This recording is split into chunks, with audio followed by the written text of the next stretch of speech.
everyone. Welcome one more time to Football Talks, the episode of Full Tracks. My name is Marko Matushinsky, as you know, and as always, we always have interesting guests.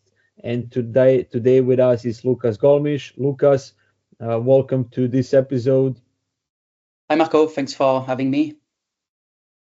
Thank you, Lucas, for being here. I know that this episode is going to be amazing.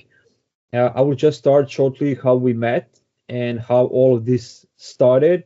It was, I think, now 3 or 4 weeks ago that we met on the VALD conference of Return to Sport in Poland, and I listened to Lucas' presentation about the deceleration, and I immediately know that this is something that we need to do. We need to talk even more because I think that people would like to hear what you have to say, especially how you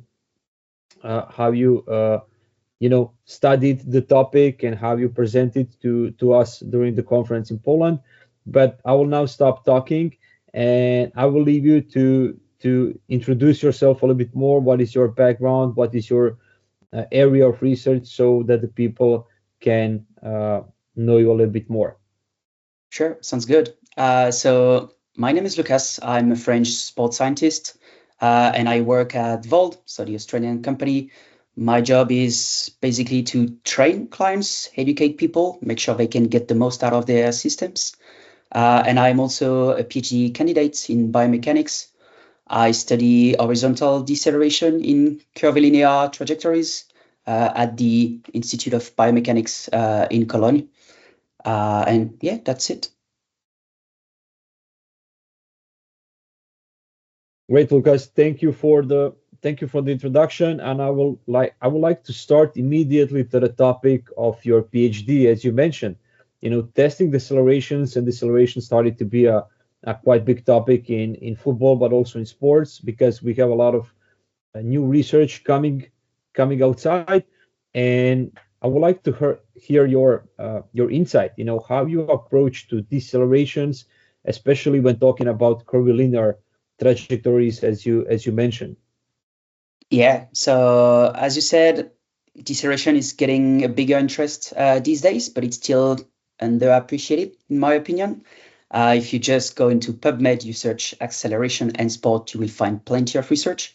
If you do the same with deceleration and sport, you will find way less research available. So the idea was, okay, what's still missing in that topic? So we try to understand what can be improved. And my main issue is that when we look at deceleration, when we test deceleration, we only test it in linear trajectories. It doesn't matter if you do a 505, a 1005, an acceleration, deceleration ability test. It's always in a track, in a lane. There is absolutely no curve component. And if you look at high intensity actions, especially in soccer, they are all 80-85% in arced or curved path. So it seems like there's still something missing. So we would like to first test in the lab that kind of task. So doing different acceleration and deceleration with a curved approach, straight approach, curved decel, straight decel, and see if it impacts the knee, mainly the knee abduction moment. And also the idea would be to create, or at least develop, a new field-based test to be able to test the curve deceleration ability on the field, because there are some technical limitations. Usually when we want to measure deceleration, we want the instantaneous velocity. You can use a LiDAR system, a radar gun, you can use a 1080. All these systems are great, but if you do a curve, it won't work anymore. So how could we do that? What can we use? Yeah, that's it. So what we would like to test is, can we measure deceleration with timing gates and curve deceleration with timing gates? Because if you just add like a decameter on the floor and an extra timing gate before the finish line, you could get the approach velocity and the distance to stop. So you could get the average deceleration with just that very simple method. So that's something we need to test. Mathematically and theoretically, it should work, but we are replicating that task in a lab, and we are comparing the center of mass displacement with the measurement from the timing gate. That's it. Wow, it sounds like a quite interesting research and in the area, and definitely this is something that will help coaches in their daily work. And just to sum a little bit the topic here about testing, about the decelerations, can you tell us how you test it? What is the exact procedure? Like you said, the curve part where you put the the timing gates just to be sure that I figure it all out together. So what kind of testing? Just to repeat myself, the exact test that you are using to define this quality. Yeah, sure. So we are trying to replicate the ADA test from Damien Harper. So usually he's doing it with a 20-meter sprint, and then you have to brake as fast as possible. So you just stop your momentum. We would like to replicate the same kind of task, but with a curved trajectory. So we want to use the penalty arc on a FIFA football pitch. Why? Because you can find that lane on every single FIFA pitch. So everybody That's can it. Yeah, do it it's quite technically. simple to organize it. Yeah, so we use that lane. It's a 17-meter lane with the same radius everywhere. And the idea would be to sprint as fast as possible. So that's already a test that exists. It's called the curve sprint from the Football Science Institute. So you can Yeah, still do that sprint, 17-meter sprint. And then when you cross the finish line, you try to stop yourself as fast as possible. But you cannot decelerate before the finish line. So we also measure your time to do the that's test it. without the stop, and then you have to redo it. You cannot be slower, and then you brake as quickly as possible. We just add one timing gate just before the finish line, so we can measure the average speed in that very end zone, and then we measure on the floor the distance you needed to stop with just a simple and affordable decameter, like a measuring tape. Yeah, I really like the part where you can use just the field dimensions or some field lines for organizing the test. So it sounds like pretty easy to do it. So I'm looking forward, to see what your research will provide with the feedback and the results for Yeah, all of the us. idea is to do something like very simple, not time consuming. I Yeah, work a lot with coaches on a daily basis, and I know everybody's busy. We have a lot of tests to do, a lot of data to collect. So the goal would be to add something simple, straightforward, easy to do, and that doesn't require a lot of expensive equipments and a lot of time. before I start asking you a little bit more about deceleration ability and how to detect it, can you tell us from your experience and research, what are the differences, when you are decelerating on a straight line and when you are decelerating on a curve line? What are the differences on a body of a football player? Yeah, that's a very, very good question. So when you decelerate in a line, the ground reaction forces stay aligned with the tibia because you don't have any mediolateral forces. So it doesn't put a lot of stress on the knee, even if the ground reaction forces are huge, they're aligned with the tibia, so that's fine. However, if you break in a curve, you still have the massive ground reaction forces applying a huge stress on the body, but you also have mediolateral forces. And that vector is not aligned with the tibia anymore, so it can increase the frontal moment arm on the knee. So that's the distance between the ground reaction force vector and the knee joint center. The bigger that distance, the bigger the knee abduction moment, and so the bigger the risk is for the knee of the players. So that mainly impacts the ACL because it can load a lot the ligament. And of Yeah. course, we don't want that kind of injury to happen because that's a very long time without playing and a lot of money lost. So if we could add a new test into our battery to maybe identify some injury risk and mitigate it, that would be, I think, much needed. Totally agree with you on that topic. I know from my experience, but all working in clubs, when something like ACL injury happen, and also the age when this happened can postpone the player's career. Especially if we are talking about younger players.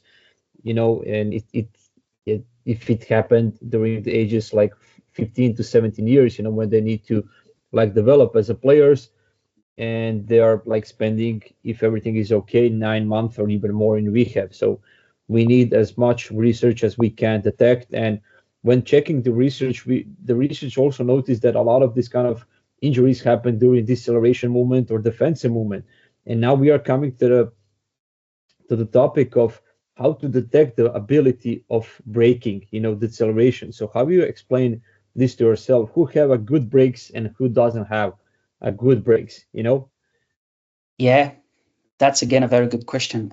It seems like braking is a specific skill. You have some players that have a great acceleration, they have great change of directions, but they do not brake. So that's something that needs to be investigated still. But in my opinion, it's highly related to eccentric strength and so some very specific muscles, especially the tibialis muscles are producing a lot of forces and helping a lot in reducing the momentum. Um, I think that's a skill. That's something you need to train. That's something you need to test if you want to identify weaknesses and monitor the progress. And I strongly believe that's something we need to improve on at the moment.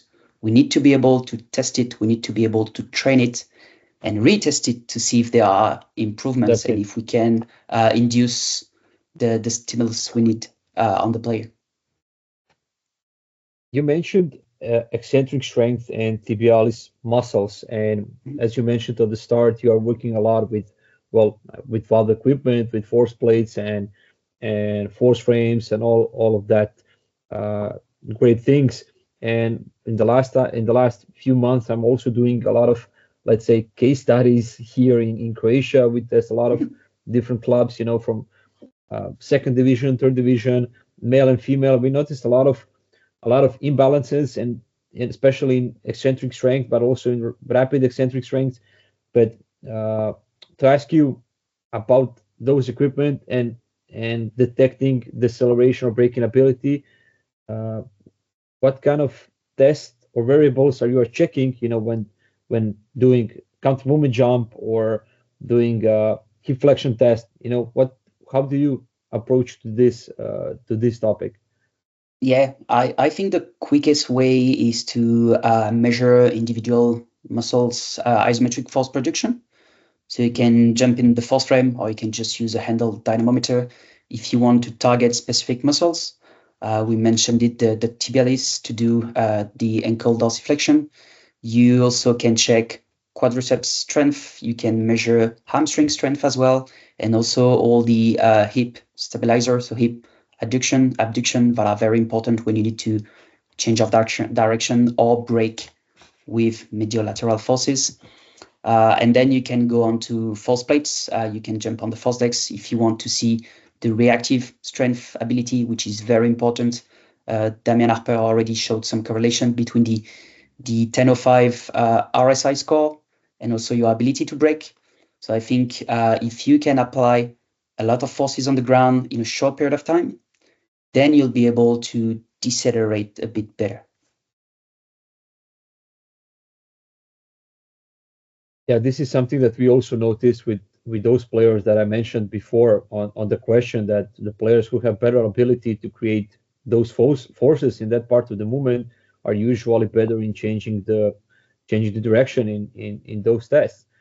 And with the force decks, and especially with counter movement, we have a lot of variables, and we can find a lot of variables in VALD system. And when you are testing your players and your clients, what kind Yeah. of variables are you checking? I what we are doing here is that we divide them into a profile variables, return to sport variables, like, and also like power variables, rate of force development. So time dependent, strength dependent, and some specific variables that we are using in the return to sport. So do you doing some kind of a similar dividation, or how you are approaching to the variables when it comes to the system? Yeah, I think the counter movement jump is a great test if you want to look at the deceleration part of the movement, the deceleration ability. Just you need to make sure the athletes go down as quickly as possible.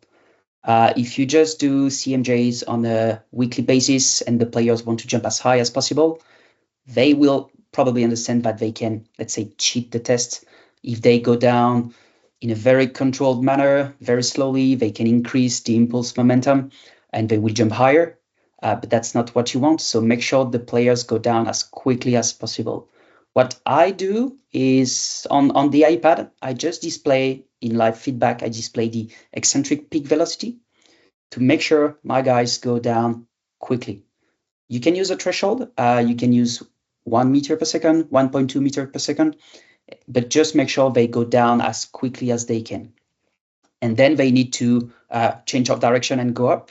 So we can measure how much force they can apply on the ground in that short period of time and how they can handle the velocity, the downward velocity of the momentum. In terms of metrics, so yeah, eccentric peak velocity is a great metric, but I would say it's more like a control metric. I would look at maybe the eccentric duration or the eccentric rate of force development, which is very interesting. You can look at the eccentric deceleration rate of force development, very good metric.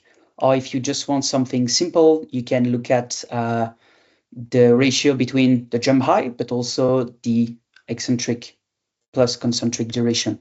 So I would suggest if you start with, I would suggest if you start with force plates is looking at the RSI modified.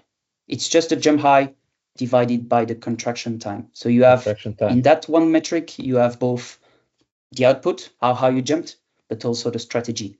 If you have a great jump high, but you don't have good brakes, your score won't be great. So you need to be good at both jumping high, but being able to go down very quickly, slam on the brakes and change of direction. Yeah, exactly.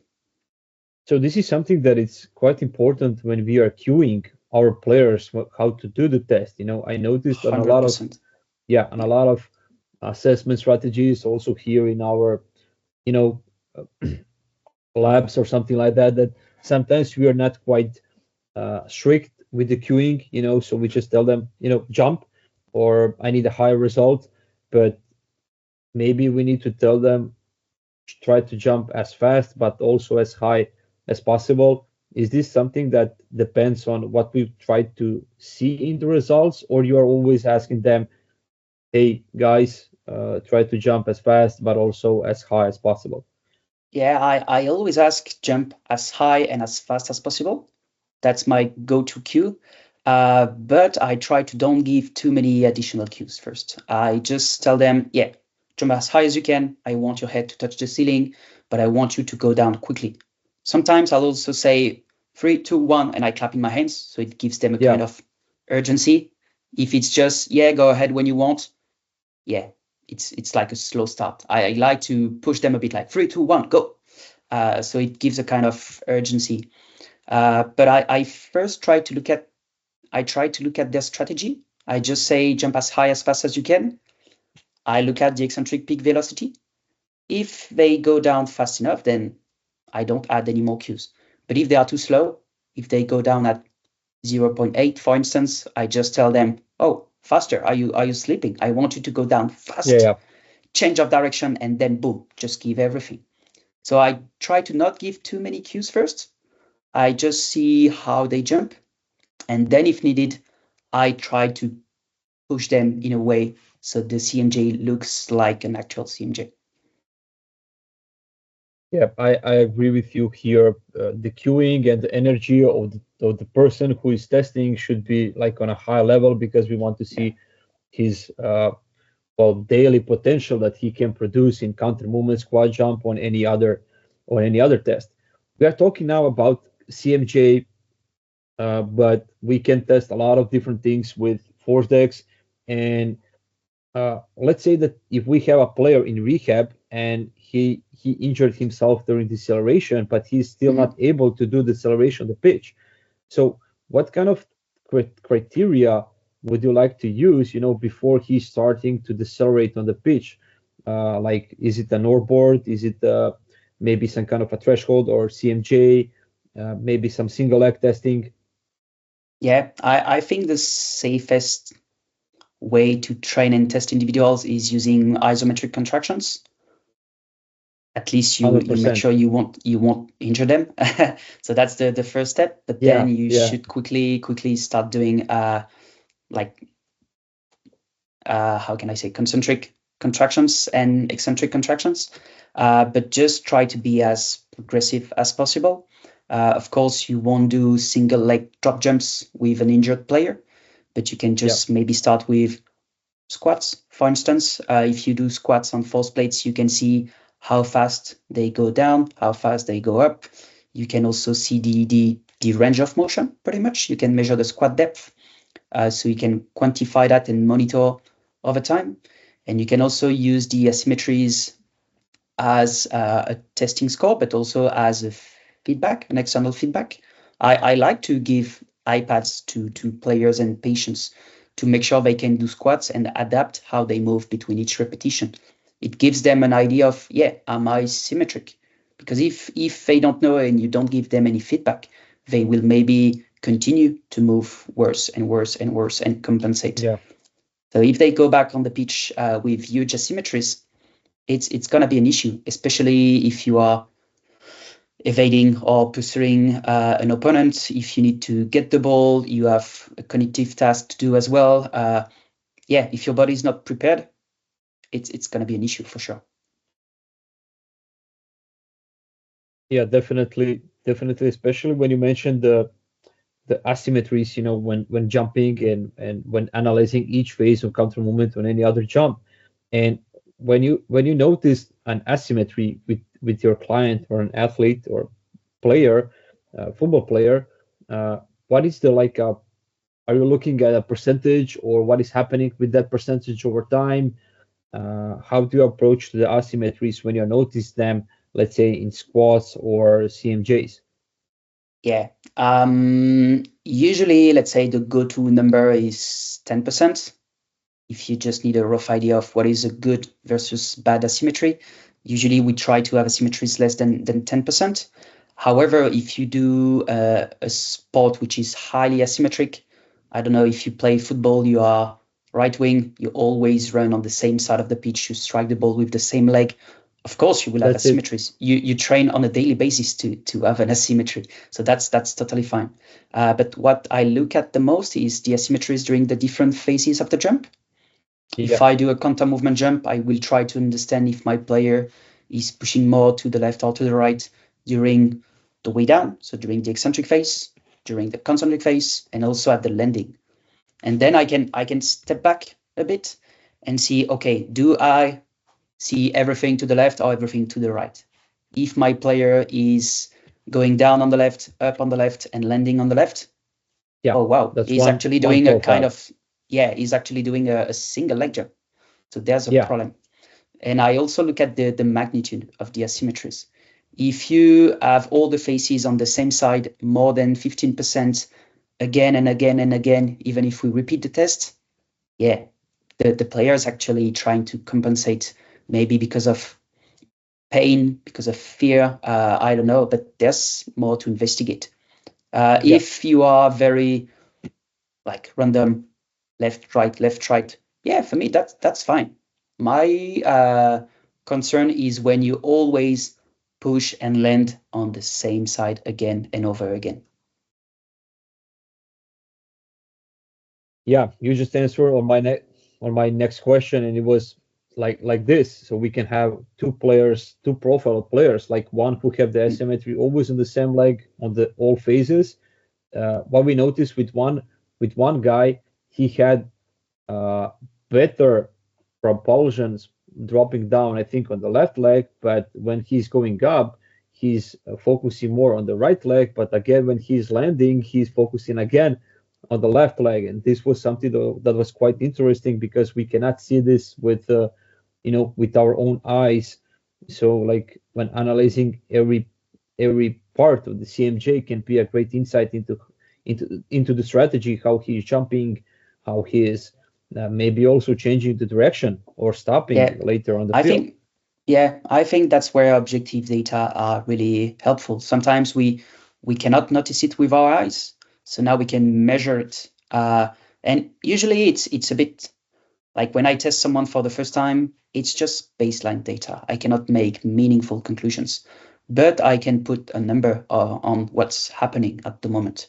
And I can prescribe training based on that. Okay, he has a huge asymmetry on the eccentric part. So we will maybe try to do some eccentric strength training for, I don't know, 3-4 weeks and then test again. And I think that the beauty is in the retest process.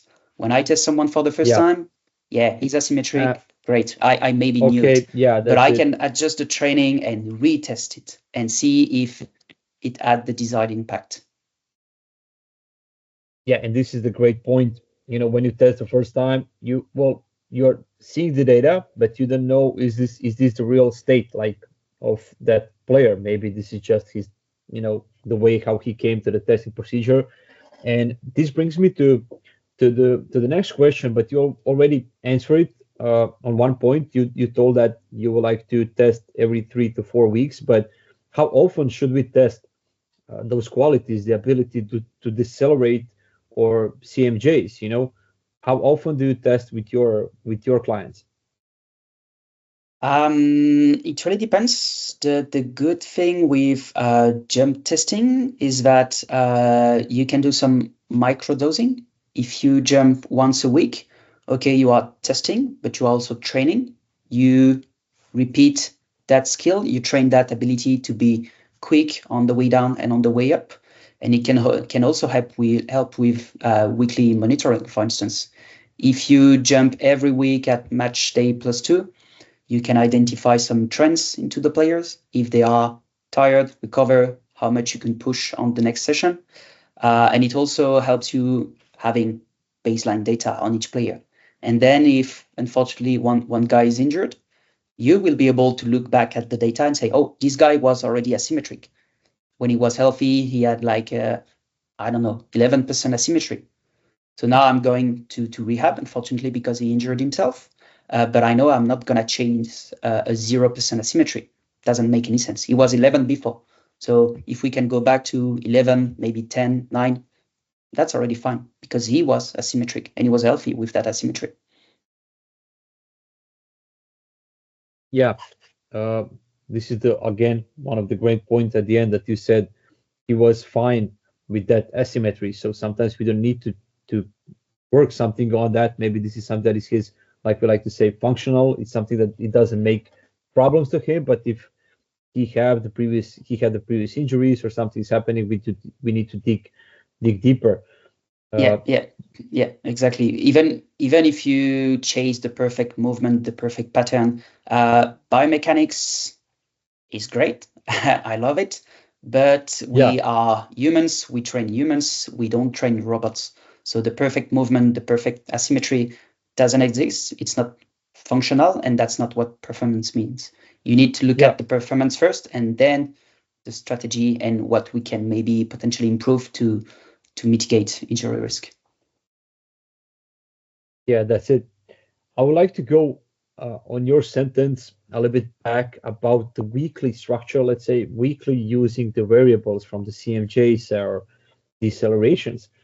And you mentioned that we can use some of the variables to detect readiness to Mhm. train on a specific day. And this is something that is quite common practice in football teams, to use CMJ as a jump. But let's say on the beginning of the week, I will check only just force values or height, but at the end of the week, maybe I want to check time dependent variables. So Yeah. are you doing something similar when it comes to readiness and usage of force plates? Yes, I do. Yeah, weekly monitoring is great. You can do maybe only counter movement jump. It's not taxing, it's not difficult. Players usually like it, especially if you display a leaderboard on the wall. You can have a live ranking. So these guys are competitive beasts. They want to be first or at least not being last. Um, so just counter movement jump, that's totally fine. And usually we look at the RSI modified again because you have both the jump output, how high you jump, That's it. divided by the strategy. So if you just look at one number, if you just want to put one metric into your AMS system, I would say put the RSI mode first. And then if you want to dig deeper, if you want to see any changes over time, yeah, maybe you can look at more in-depth metric. So you can look at the jump high. Okay, the RSI dropped, but why? Is he jumping less high as usual? Or if he's jumping the same high, you will look at the contraction time. Does he need more time on the ground to jump the same high? And is it related to the eccentric or concentric part? And then you will have a pretty good understanding of what's dropping and what's causing the issue, or at least the drop into the metric. Yes, with one number you can hit, like with one variable you can hit both directions. Is it the height? Is it the time dependent variable that is reflecting on the performance in the jump? So I totally agree with this, and this is something definitely that should be as a variable in checking readiness if you have those kind of equipment. And now I would like to go on the other device that is Nordic NordBord, and testing eccentric strength of hamstrings. And we know that eccentric strength of hamstrings is something that is quite important in ACL prevention, but also hamstring prevention, but also creating good breaks. And are It you is. using also, yeah, are you using also that uh, that testing procedure with your clients? Yeah, I love the Nordics because they are really helpful in building resilient players. The problem is that most players don't like doing Nordics. So the problems when you implement Nordics Yeah. into the training programs is that most guys will try to just cheat and not do it. So that's why it's also good to have a NordBord, because you can measure it while you do it. If you just do the Nordics in that part of the room, you don't know if the guys are giving 100% or not. So if they do half of the exercise, it's not going to have the same impact. So Nordics are a great exercise if you want to build strong hamstring, resilient hamstrings, if you want to increase the fascicle length. However, players need to do it, which is sometimes an issue.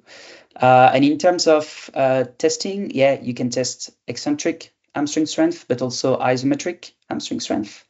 What is pretty interesting is that a recent study showed that when you break, the hamstrings are not lengthening. Actually, they are doing an isometric contraction. So Yeah. seems like the Nordics are helping building resilient hamstrings, but they do not help building the break. So it's more related to quads, tibialis, glutes. However, that's still a very interesting exercise, and especially if you look at asymmetries. If you have one side who is very strong and not the other one, it's maybe due to practice. But imagine you play on the right side of the pitch and then you need to follow an opponent and go on the left side of the pitch. Then you will have to run on the other side, do the other The same curve. movements, but on the other Yeah, side, yeah. yeah. If you are not strong enough to endure the task, that can cause an issue, especially if you are tired. That's the end of the game. You have an opponent. You have to also watch where is your teammates. It's a lot of information at the same time with a very Yeah. challenging task that can lead to potential injuries. So if we can train that beforehand, we can make resilient player.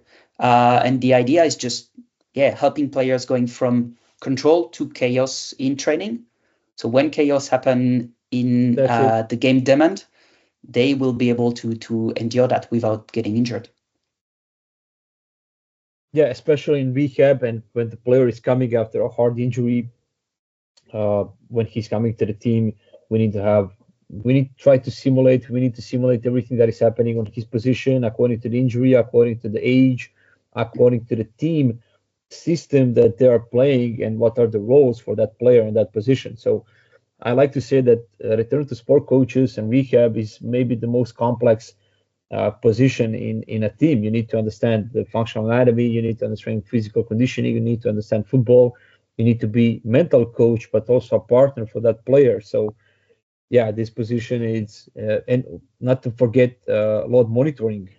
Understanding everything from GPS data and strength data. So this role Yeah, is quite true. quite complex. Yeah. True. And I think we still need to have a comprehensive overview and understanding.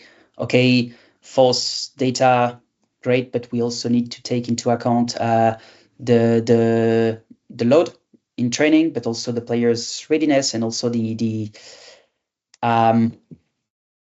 RPE. What's the terminology? Like how players feel. That's also very important. Yeah. That's it. I just read well, two papers. What this one is about the RP and Wallace is that this is something that is the most sensitive part of the monitoring when it comes to the reactions on a training session. So this is something that for the last 12 years is something that is in my toolbox when it comes to monitoring for the athletes. Not doing too much, but when I need to ask them about the questions and to check how hard the training session was. Yeah, it's a great tool, and especially because it's a free tool that everybody can use. Yeah, and if you can correlate RPE scores with false plate data, then you have a pretty good understanding. Because players sometimes will try to cheat and not tell you when they are tired because they want to play, they want to participate in the team's victories. So they will try to do everything they can to continue to play even if they are tired. So sometimes having both the perception of the player but also objective data, I think these are great things to have in your toolbox if you want to have a good understanding of what's happening. Yeah, definitely, because people, when it comes to monitoring, try to explain the whole thing of monitoring and the readiness and freshness of the players with one number. And sometimes this is quite hard to do it, and we need to understand, as you said, now methodology and what we are doing on a pitch. Is it a linear? Is it a curve? Then how much numbers we collect? What is the feedback from the player? And what is the response on force plates? Let's say, what is the readiness? Hey, with these minutes, with these numbers, with this RP, your CMJ results are higher or lower. Yeah, 100%. I think, as I mentioned, we try to replicate very standardized conditions and tests in training, but then build with more cognitive and challenging aspects if we want to replicate the chaos of the game demand. So we can start with just doing vertical jumps on false plates, but then we can go on the pitch and do sprints, linear sprints, but then we can do change of direction, and then we do deceleration and maybe curve deceleration. And then if we can add decision making process opponents, the more you add, the harder it becomes. And this is what will happen during the game. And if you do not train that, if you cannot train that, then you are just in the dark. You are guessing about your players' physical ability and readiness. Yeah, and again, one great point. Now imagine you're having a GPS report and GPS data and research about GPS. It's overwhelming these days, and we have a lot of different insights. And imagine you just saw the number. We have 300 meters of sprints and 60 decelerations. Yeah, but how we collect them, as you said, is it a curvilinear? Is it after the left change of direction? Is it more on the left, on the right side? Is it, after a jump? So this is something, the context and the game, again, is something that is quite important when interpreting those data. Yeah, true. And I don't know many, like I don't know all the GPS brands and how they work, but I don't think they report deceleration with a kind of curve pattern or whatever. So if we could show that, it has an impact on players' performance and health, maybe that's something that GPS brands will look at as well. Yeah. I worked with a lot of different types of systems, and I know that before, when I was in Dynamo, we had Catapult for all 6 categories: first team, B team, under 19 up to under 14, and we check. I think Catapult have more than 200 variables, and you need to select some of them, but we also track all of them to see in the future what this can bring us.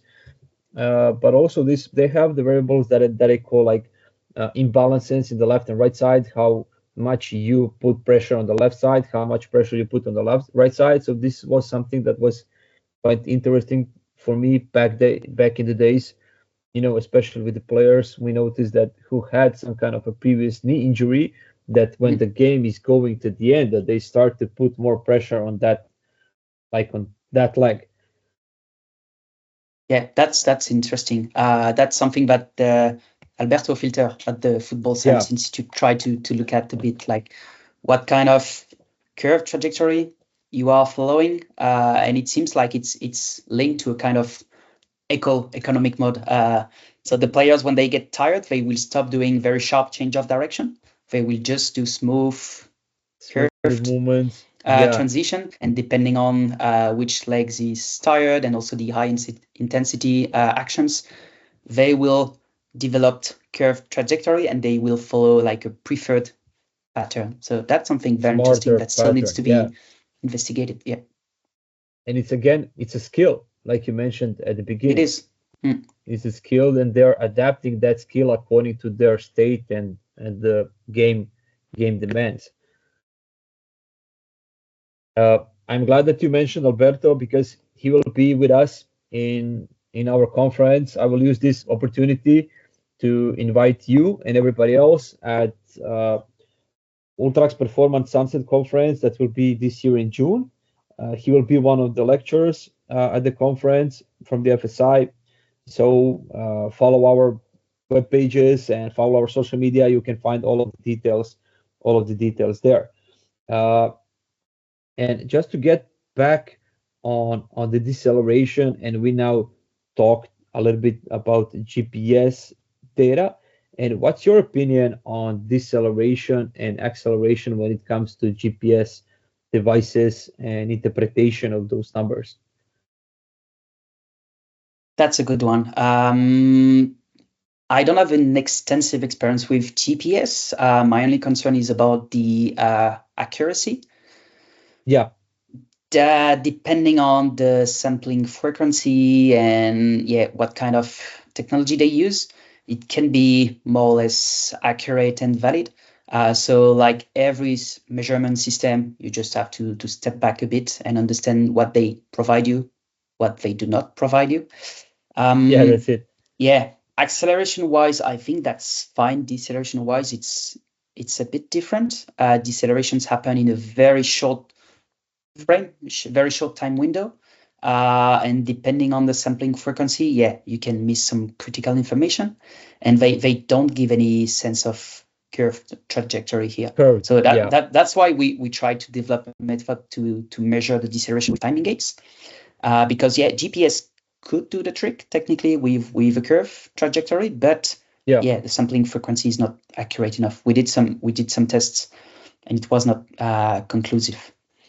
So I cannot say it's good or bad. To be honest, I don't have enough experience with that kind of technology. Just yeah, try to understand the system as much as possible and just read between the lines. yeah, yeah. That's it. It's hard to detect from just the number of D cells, what kind of D cell that was, in what kind of direction. Is it more on the left leg, right leg? But yeah, this is maybe the direction that we should go with it. And I think that catapults have the changes of direction, the right side, left side, depending on the degrees of the change of direction, so we can detect these kind of things. But yeah, something that future research should definitely check what is happening. And I know that you guys will do an amazing job. And the last question from my side is, of course, again about deceleration and maximum deceleration of someone. What do you think? Can we use this number as a readiness or fatiguing tool? Let's say how I try to interpret this to myself. If I have a player with his potential to decelerate with 6 meters per second as a maximum, his maximum value was that. Is it something that we can track over time, to see what is happening with that quality? I think so. I think that's something you can track over time just to see how the quality is evolving. If your guy is getting better or worse, depending on what you're chasing.